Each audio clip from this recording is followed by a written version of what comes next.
The CIA came down and met with the prosecutor and asked him to back off Cartaya because of all the favors Cartaya had done for our government, including, it turns out, scamming about $30 million from a United Arab Emirates bank with the apparent permission of the CIA.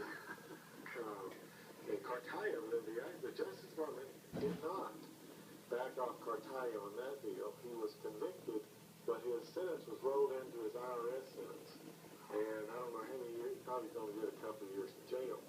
The next year, after that happened, Cartaya was again indicted along with his partner, Camilo Padrena, another Cuban exile in Miami. That indictment was stopped for some reason.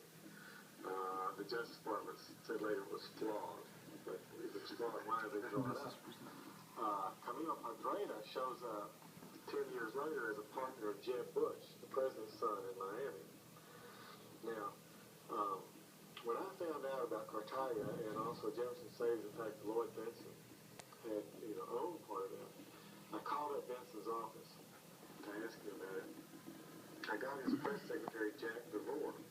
I asked him a question, what was Benson's role in this SNL, what did he know Cartaya, et cetera, et cetera. And DeVore said he'd get back to me that the senator was in some conference on the Canary Islands, which is off the coast of Africa. About an hour later, DeVore calls me back and said the senator never owned any stock in this SNL, doesn't know anything about it, never had anything to do with it. I said, are you sure about this? She said, yes, I satisfied myself. He doesn't recall owning anything. I said, well, that's funny. I got a document here from the SNL department that shows he owns 16.7% of the original stock and continued to own it up into the 60s. These signatures are notarized. She said, well, I'll get back to you. 30 minutes later, I get a call from Lloyd Bentsen himself from the Canary Islands saying, oh, yes, he had owned stock in that, but he got out of it in the mid-season and bought in Bransonsport Savings, which later became Continental Savings. Okay? And then I asked him about Cartaya, so he didn't know. And what about the CIA interference? He assured me that hadn't happened because he would have known about it. Well, in fact, I got this story straight from the prosecutor that the CIA went to. And so either Bentsen lied to DeVore or DeVore lied to me. There's no other explanation for it. I mean, somebody lied. I mean, they told me a lie. That Bentsen had never been owning stock in this SNL. And if I hadn't had that document, they would have gotten away with the lie. Now, it's interesting to note that this SNL that Bentsen bought after he got out of Jefferson became Continental Savings, and that purchase was financed by Herman K. Beebe. So it's possible that mafia money went to Lloyd Bentsen.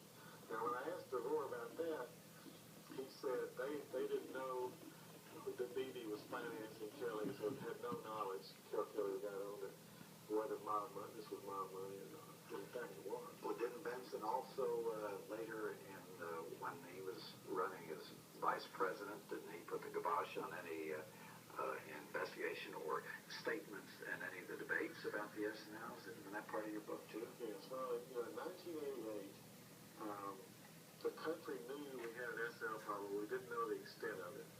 Okay, the original estimates had been something like maybe $10–15 million.